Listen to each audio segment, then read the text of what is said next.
오늘 예배에 참여하신 여러분에게 크신 하나님의 은혜가 충만하게 부어지기를 축복합니다. 우리 하나님은 농부이시다 하셨죠? 농부이신 하나님, 농부이신 하나님. 그 농부이신 하나님께서 우리 인생을 어제보다 더 좋게 만들어 주시고 또 풍요롭게 하시는 그런 분인 줄로 믿습니다. 금년에 자신 농사 잘 되기를 축복합니다. 자신 농사 잘 되고 또 신앙의 농사도 잘 지으세요. 그리고 내 삶의 현장에 수많은 농사 가운데 풍년의 은혜가 있게 되기를 축복합니다. 할렐루야. 여러분의 농사가 풍년되기를 바랍니다. 본문에는 네 종류의 밭이 소개됩니다. 네 종류의 밭이 있다. 씨는 하나님의 말씀입니다. 씨 뿌린 자는 예수님 자신이시고 오늘날 우리가 은혜 받고 구원받아서 누군가에게 복음을 전한다면 내가 전하는 복음의 말씀이 씨가 됩니다. 그리고 하나님의 말씀을 받는 그 사람들의 그 밭이 뭐예요? 사람들의 마음입니다.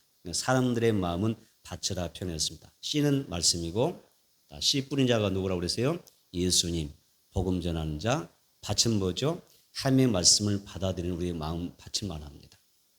그래서 모든 사람은 네 가지 마음 밭이 있는데 우리가 좋은 마음의 밭을 일구어야 되겠죠. 내 마음은 좋은 밭이 되어야 됩니다.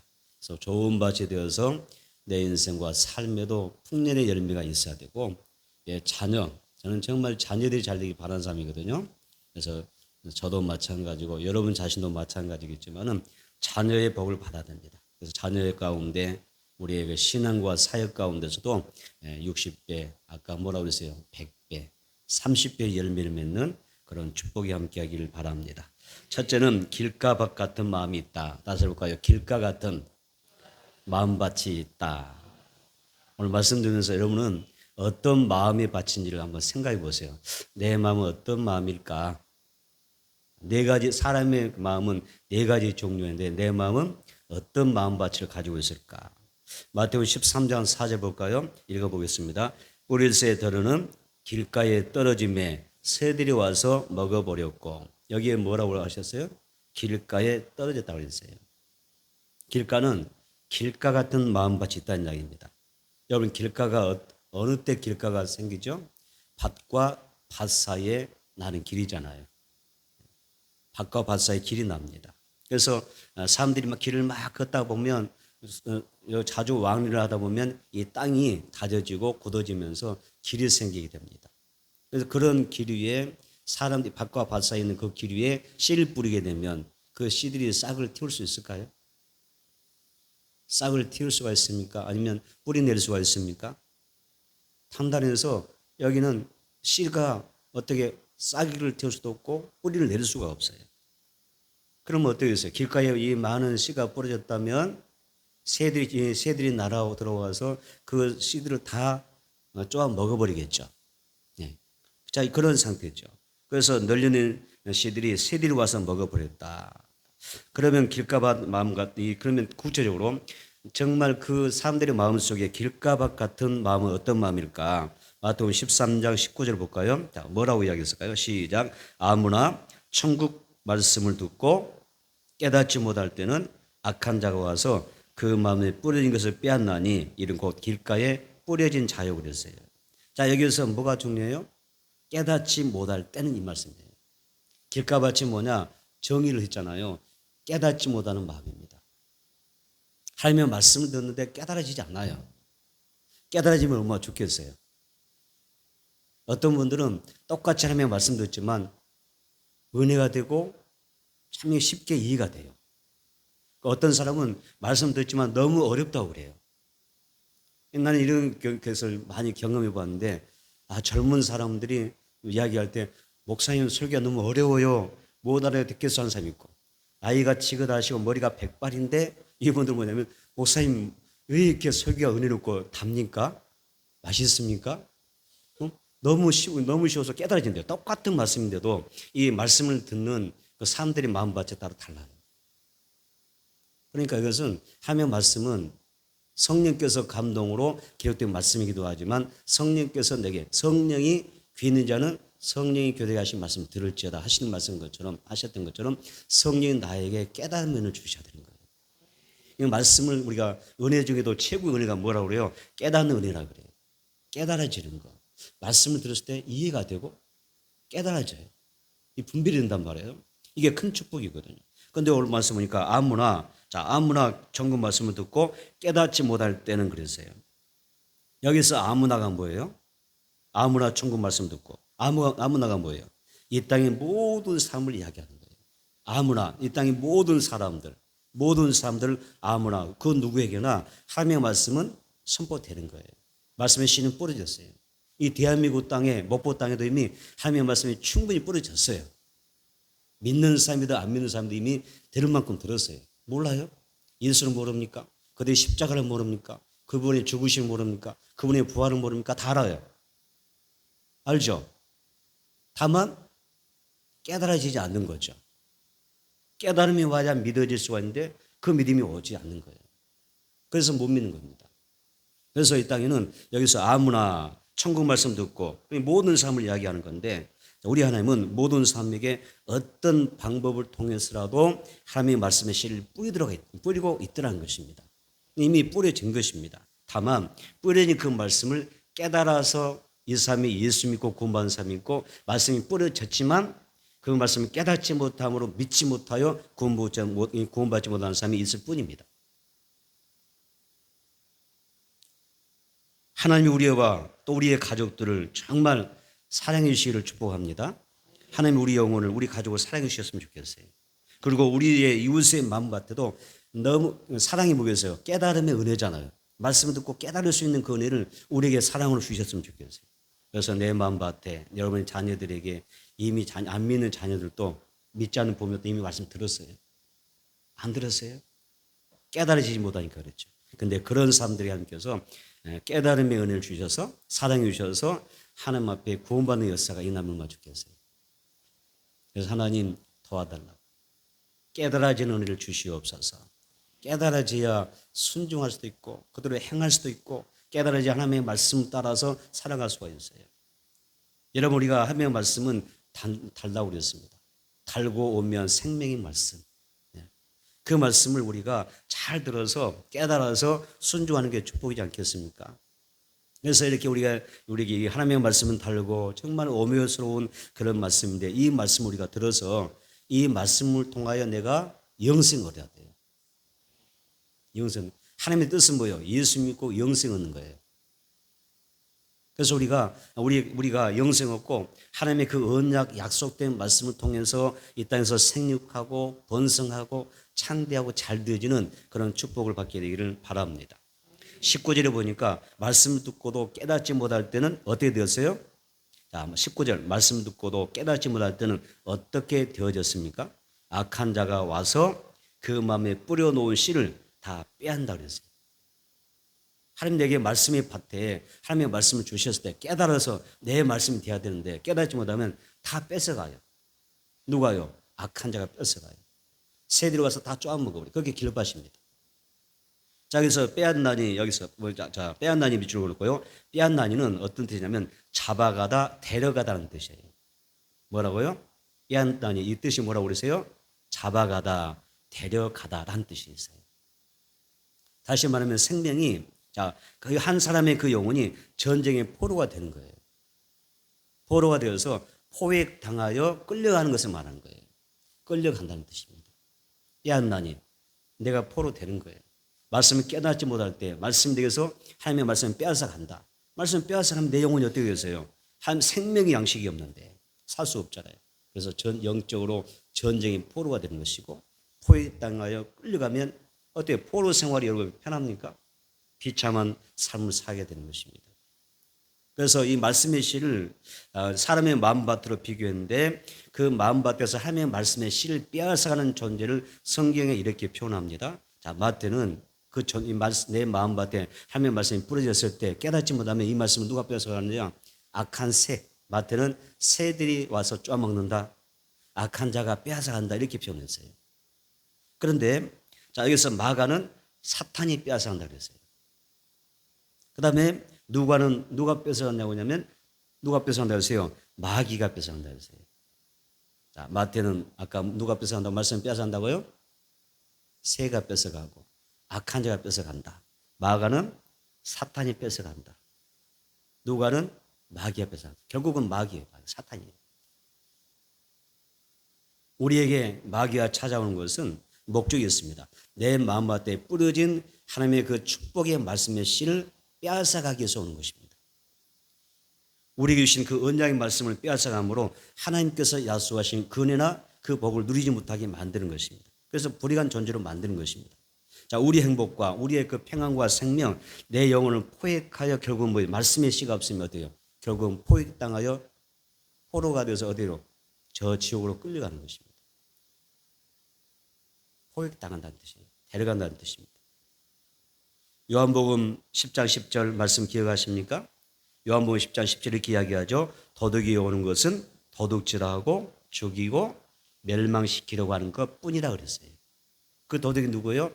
악한 자, 새, 사탄, 마귀라는 이야기죠. 똑같은 존재를 이야기하는 것입니다.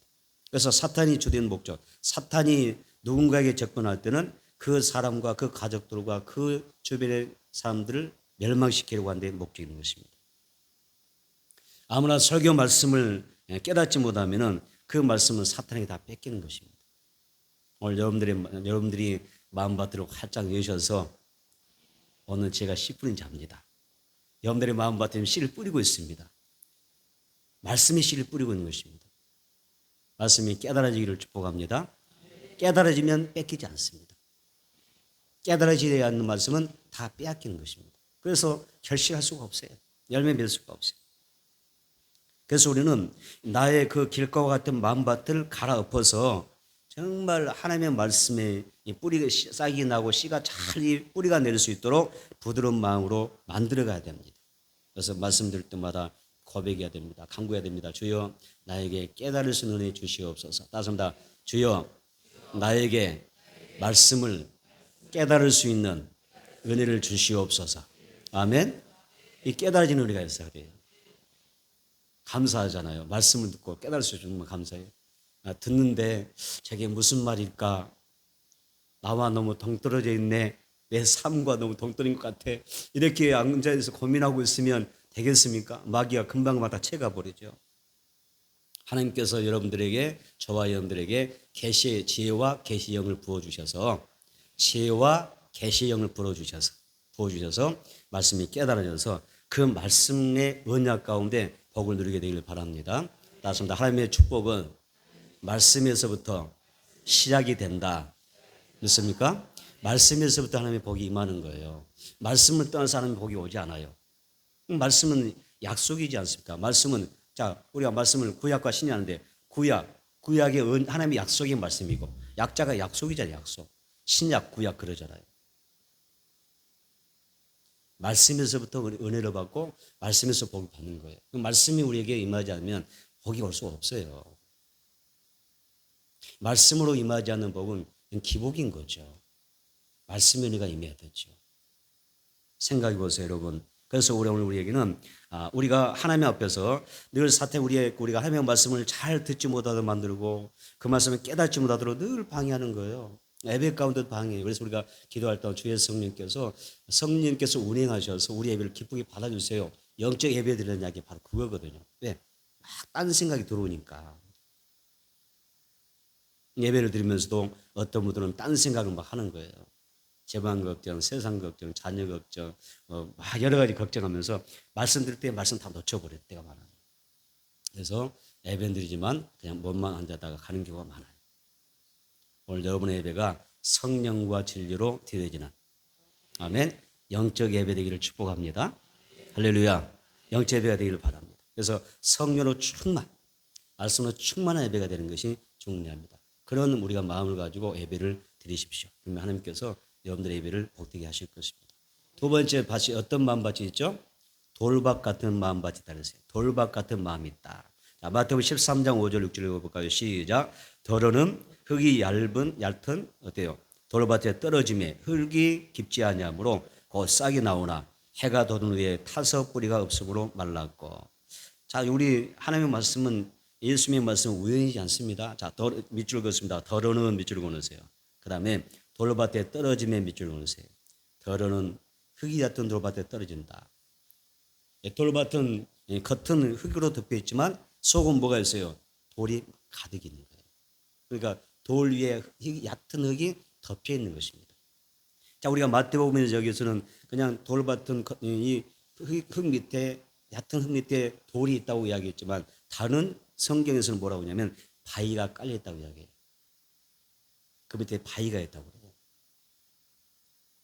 자, 이런 돌밭에 떨어질 씨가 돌밭에 바위 위에 얇게 깔려 있는 그런 흙 위에 뿌려진 씨가 여러분 잘 자랄 수 있을까요? 일단은 흙이 있으니까 싹을 틔워요. 싹이 나지만은 흙이 얇기 때문에 뿌리를 내지 못해요. 그래서 금방 말라 죽어버립니다. 그래서 5절에 더러는 그랬잖아요. 더러는 아까 밑줄 고라 했었는데 더러는 이 말이 무슨 말이에요? 우리 가운데는 그런 뜻이에요. 하며 말씀을 듣는 우리 가운데는 사실 이 10분의 자의 비유를 예수님께서 말씀하실 때 이미 수많은 무리가 예수님에게 말씀 들어왔거든요. 수많은 사람들이 하나님의 말씀 듣고자 모였는데 그 무리들 가운데 애쳤던 말씀이 10분의 자의 비유였단 말이에요. 그러니까 지금 말씀 듣는 그 무리들 가운데 우리 가운데 역시 더러는 어떤 밭이 있다고요? 돌밭이 있다는 이야기예요. 돌밭이 있다. 마태복음 13장 20절 21절 읽어봅니다. 시작. 돌밭에 뿌려졌다는 것은 말씀 듣고 즉시 기쁨으로 받되 그 속에 뿌리가 없어 잠시 견디다가 말씀으로 말미암아 환난이나 박해가 일어날 때는 곧 넘어지는 자요 그랬어요. 자, 돌밭이 나왔어요. 자, 돌밭에 밑줄 놓고 돌밭이 뭐예요? 어떤 돌밭이죠? 하나님의 말씀을 들어요. 말씀 듣지만 말씀 듣고 말씀을 듣도 어떻게 받아요? 막 기쁨으로 받아요. 예. 뭐 설교 말씀 은혜가 돼서 은혜롭게 받아요. 뭐 은혜 받았다고 그래요. 가끔 저에게 목사님 은혜 받았습니다 하신 분도 있거든요. 그렇죠? 받을 때는 은혜로 받아요. 뭐 기쁨으로 받아요. 기쁨. 그런데 자, 뭐가 있어요? 이 주제 후반부에 말씀으로 말미암아 환난이나 박해가 일어날 때는 곧 넘어지는 것이에요. 무엇으로 미쳤습니다? 말씀으로 말미암아 넘어지는 거예요. 여러분 참 특이하죠. 말씀 듣고 기쁨으로 받았고 은혜 받았는데 왜 말씀 때문에 넘어집니까? 그래서 여기서 돌밭에 뿌려졌다는 의미가 뭐냐? 하나님의 말씀 들을 때는 정말 기쁜 마음으로 즉시 그 마음으로 은혜 받고 좋았어요. 안타깝게도 은혜 받고 기쁘면 참 그 기뻤던 그 말씀이 내가 은혜 받던 그 말씀이 내게 올무가 되는 경우가 있다는 거예요. 은혜 받았는데 기쁜 내가 말씀하는데 왜 그 말씀 때문에 올무에 빠집니까? 여러분 고민되지 않습니까? 그래서 우리가 가끔 교회에서 부흥성회하고 은혜 집회하고 나면 은혜 받고 나서 시험 든 사람 있잖아요. 또 그래 안 그래요?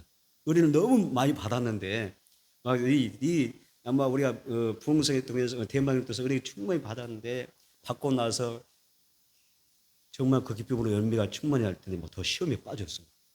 시험에 걸려서 그냥 현하지를 못해. 그런 경우가 있어요, 없어요? 이거 이 마음이에요. 돌밭 같은 마음. 돌밭이에요, 돌밭.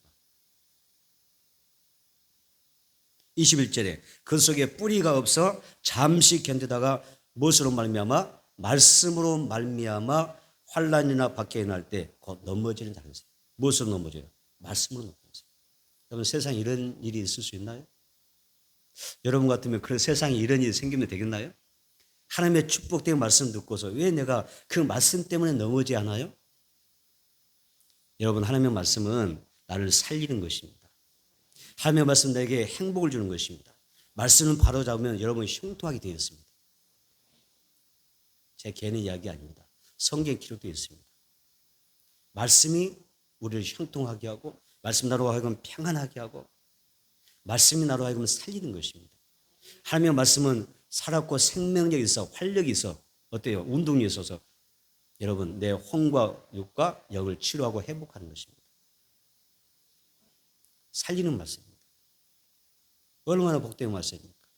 그런데 우리가 하나님의 말씀 들으면서 어떤 말씀은 내가 기쁘게 받고 어떤 말씀은 내가 거부하고 어떤 말씀은 내가 싫어하는 그런 마음으로 받는 그는 우리의 토양이 되면 안 됩니다.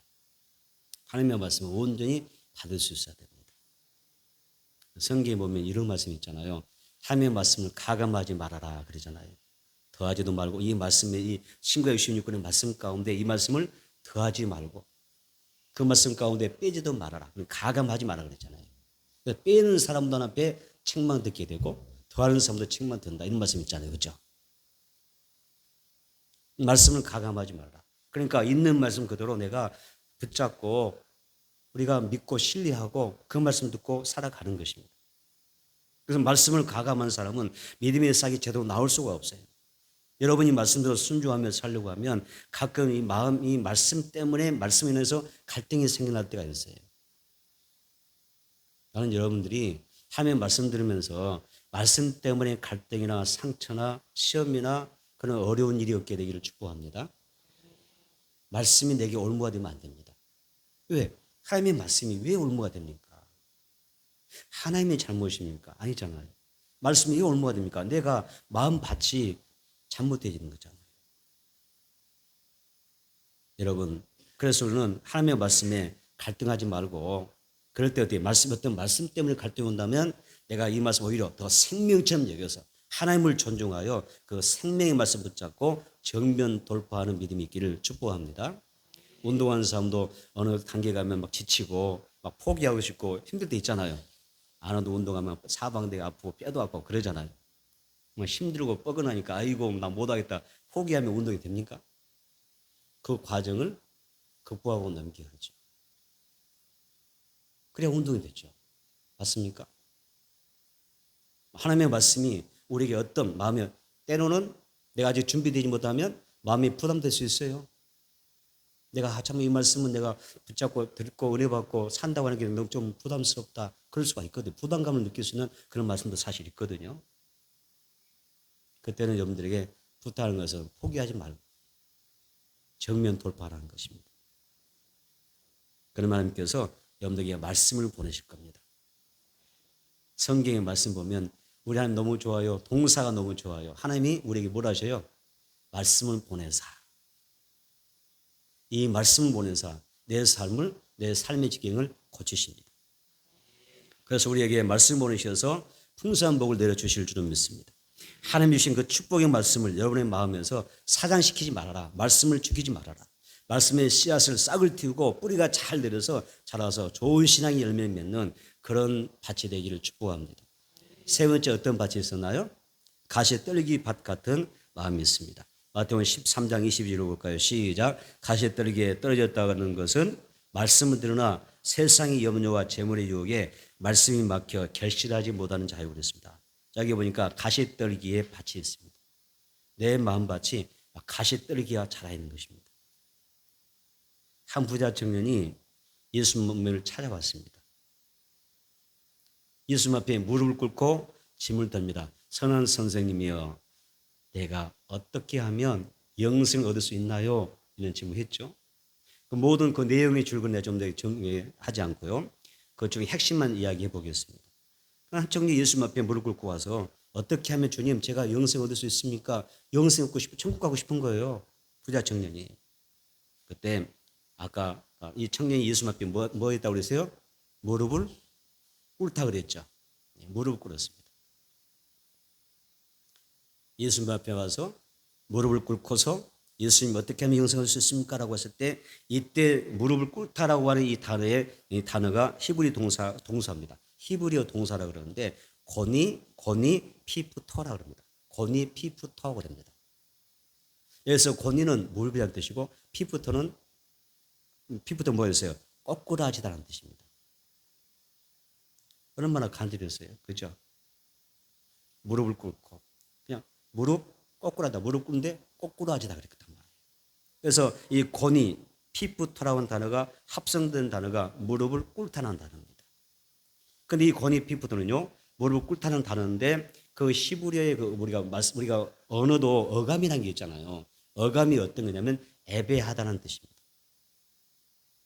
오늘 단순히 성경을 볼 때는 한 부자 청년이 예수님 앞에 무릎 꿇고 이렇게 질문했다니까 단순한 그냥 무릎 꿇고 질문한 것만 여겨지지만 그 히브리어 동사나 이 모든 어감으로 볼 때는 단순히 무릎 꿇는 게 아니라 예수님을 앞에 와서 지금 애비하고 있는 거예요.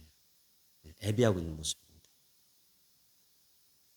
다시 말하면 이 청년이 예수님에게 지금 나와서 예배드리고 있었던 것입니다. 하지만 예수님이 내 소유를 팔아서 가난한 자들에게 나눠주고 나를 따르라고 말씀하실 때 그 말씀으로 인하여 무엇 때문에 무엇을 인하여? 말씀으로 인하여 근심하고 예수님을 떠났습니다. 천국행 열차를 탄 것이 아니라 지옥행 티켓을 얻어서 탄 거죠. 그렇죠? 자, 이런 상황입니다. 여러분, 이 청년의 마음이 어떤 마음이죠? 어떤 마음 같아요? 가시떨기가 그 마음에 가득한 것입니다. 예수님을 예배하면서도 하나님의 말씀에 순종한다고 이야기하면서도 그 마음 뭐였어요? 예수님이 그 말씀을 들으면서도 세상의 염려나 어떤 재물의 그 유혹에 빠져서 그 가시 기운이 그 마음에 가득하기 때문에 주의 말씀을 들었지만 영생하는 말씀을 주셨지만 살 수 있는 생명의 말씀을 주시지만 그 말씀이 그 안에서 결실하지 못하고 말씀이 죽어버린 것입니다. 성경은 하나님과 재물을 겸하여 섬길 수 없다고 말씀하시죠. 그 이유는 재물의 유혹에 맡기면 우리가 재물 유혹이 생기게 되면 말씀대로 살아갈 수가 없어요. 시간을 구별할 수가 없어요. 날들을 구별해서 낼 수가 없어요. 하나님의 것과 나의 것을 구별할 수가 없어요. 재물 유혹에 빠져버리면. 그게 내가 말씀으로 충실하게 열매 맺지 못하게 하는 뭐예요? 그 가시떨기입니다.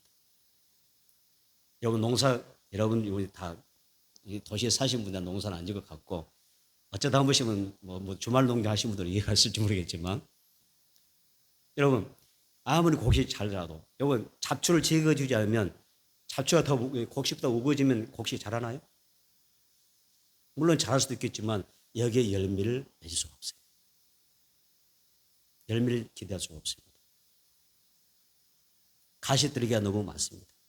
그래서 내 마음이 가시떨기가 너무 많이 너무 세상에 염려가 많아서 말씀 들어도 이게 우리가 말씀이 자라지 못하고 재물 욕심이 너무 많아도 이 떨기 때문에 내 안에서 말씀이 성장하지 못합니다. 그래서 주님께서 주신 말씀 하나님 나라에 들어가기가 심히 어렵다. 부자는 돈을 사랑하는 사람은 하나님 나라를 들어가기가 심히 어렵다 그랬습니다. 디모데전서 한번 보겠습니다. 디모데전서 6장 17절 한번 보겠습니다. 우리가 그러면 어떠한 사람이 되어야 되냐? 내 안에 있는 이 가시떨기를 어떻게 내가 뽑아서 곡식 신앙의 말씀의 곡식이 잘 자라게 해야 될 것인가? 보겠습니다. 디모데전서 6장 17절 시작. 내가 이 세대에서 부한 자들을 명하여 마음을 높이지 말고 정함이 없는 재물에 소망을 두지 말고 오직 우리에게 모든 것을 우리 주사 누리게 하시는 하나님께 두며 뭐라고 하세요? 재물에 소망을 두지 말라 하셨어요. 돈을 사랑함이 일만하기 뿌리라 하셨습니다. 그래서 우리가 어떻게 해야 돼요? 재물에 소망을 두지 말고 나의 모든 소망은 모든 것을 후히 주시는 하나님께 두는 자가 복을 받습니다. 그러면 하나님께서 모든 것을 후히 주사 누리게 하시는 은혜를 받게 되는 것입니다. 여러분 잘 생각하세요. 그러면 가시떨기 밭을 어떻게 기경해야 될까? 어떻게 하면 내가 세상의 염려나 이 재물의 유혹을 물리칠 수 있느냐? 여러분 베드로전서 5장 7절 보겠습니다. 베드로전서 5장 7절을 보겠습니다.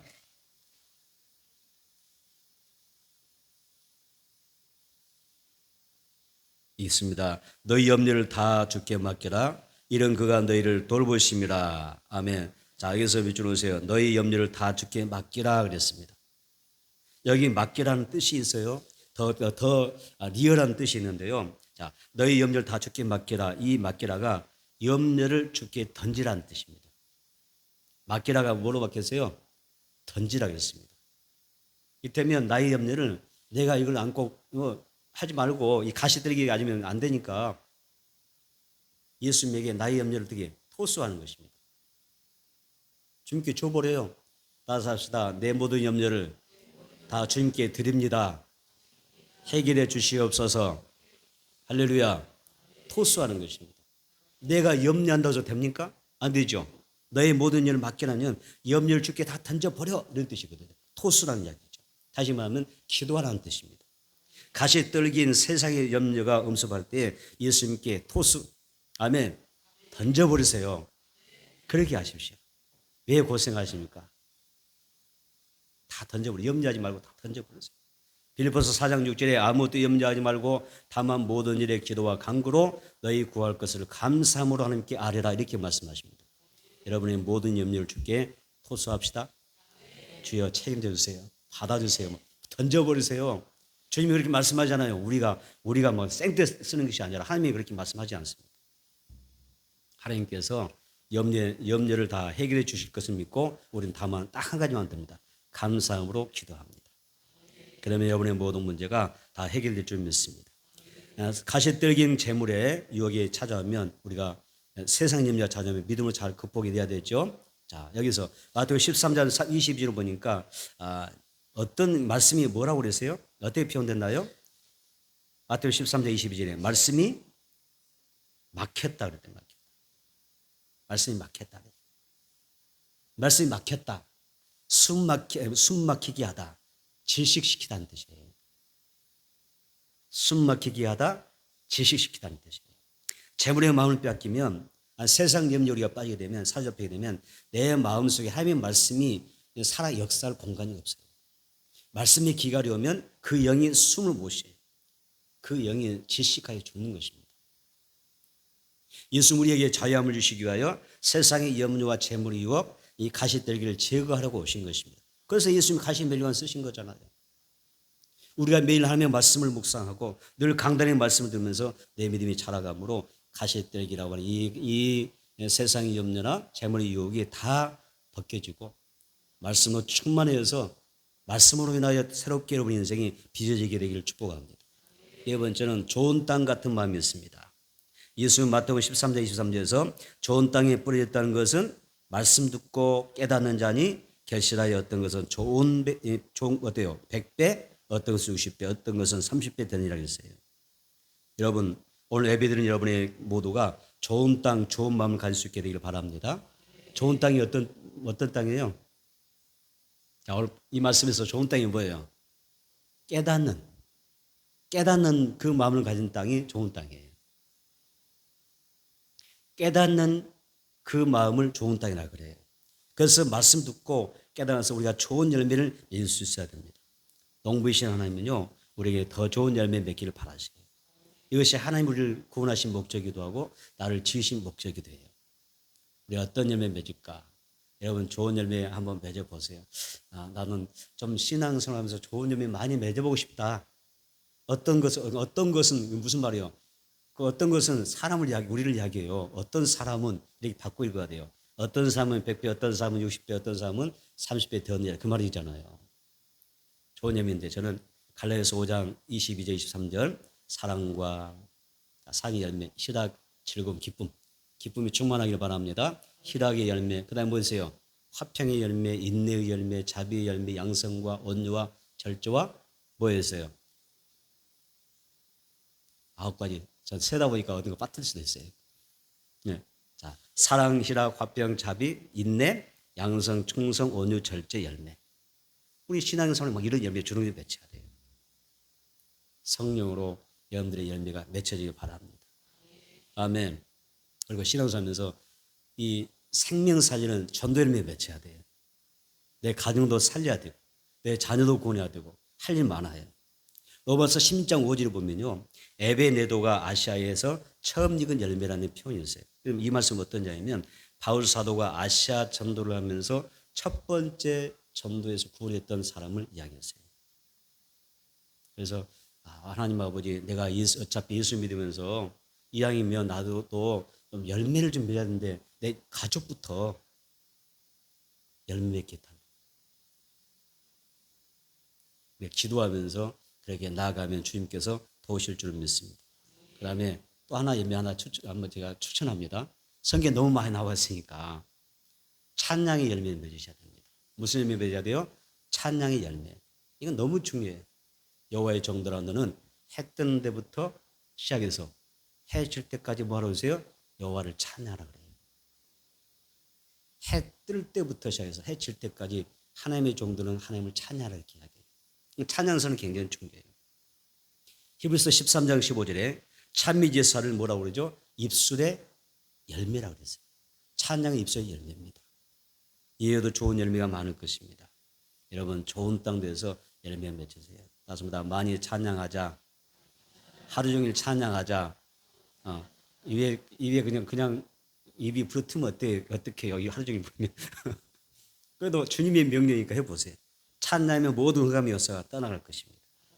여러분 좋은 땅 되어서 좋은 열매 맺기를 바랍니다. 깨닫는 자가 되기를 바랍니다. 자, 마태복음 13장 16절을 보니까 이런 말씀이 있어요. 한번 보겠습니다. 마태복음 13장 16절 읽어보겠습니다. 자, 복된 성도 되기를 바랍니다. 시작. 그러나 너희 눈은 범으로 너희 귀는 들음으로 복이 있도다. 아멘. 범으로 들음으로. 말씀을 보고 말씀을 듣고 말씀을 믿고 행하는 자가 좋은 땅입니다. 좋은 땅에 말씀의 씨가 떨어지면 어떤 사람은 100배를 맺는 것입니다. 어떤 사람은 60배를 맺고 어떤 사람은 30배 맺는 것입니다. 여러분 사이즈를 좀 키우세요. 나는 부족해서 하나의 열매 맺어도 다행이야 이렇게 생각하지 마시고 예수님이 말씀하셨잖아요.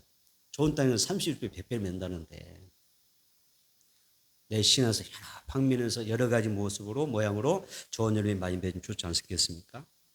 여러분 모두가 좋은 땅 되려면 말씀을 절대 가감하지 말아라. 또 말씀 굳은 믿고 순종하며 살아야 된다. 이렇게 말씀하고 있는 것입니다. 하나님께서 내게 주시는 말씀이 다 복된 말씀을 믿고 하나님 앞에 좋은 열매 맺고자 힘쓰는 그런 좋은 땅 되기를 축복합니다. 말씀을 정리하겠습니다. 오늘 본문에는 사람의 마음밭을 몇 가지로? 네 가지로 표현했죠. 그죠? 하나가 뭐였어요? 길가와 같은 마음밭이 있고 돌짝밭 같은 밭이 있고 그 다음에 가시떨기 있는 밭이 있고 그 다음에 좋은 땅이 있습니다. 그래서 이 본문에서 네 가지의 마음밭을 이야기하는데요. 계속해서 강조되는 단어가 있어요. 그 단어가 뭘까요? 그 문장이 뭘까요? 19절 봐보세요. 이 길가 돌과 가시떨기 좋은 땅을 이야기할 때 계속해서 우리를 향하여 말씀하는 강조점이 있어요. 19절에 천국 말씀을 듣고 깨닫지 못할 때 말씀 강조하죠. 20절에 뭐라고 그랬습니까? 말씀을 듣고 21절에 뭐라고 이야기하죠?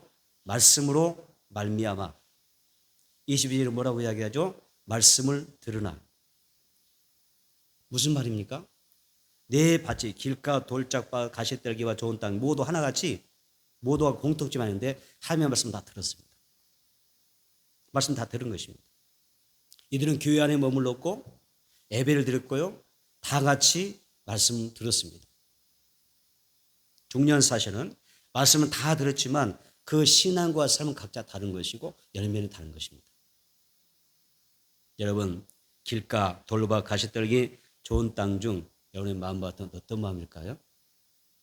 내 마음의 현주소가 어디입니까? 이야기는 오늘 다 이사 갑시다. 좋은 땅으로 이사 갑시다. 여러분 마음밭에 좋은 땅으로 이사 갑시다.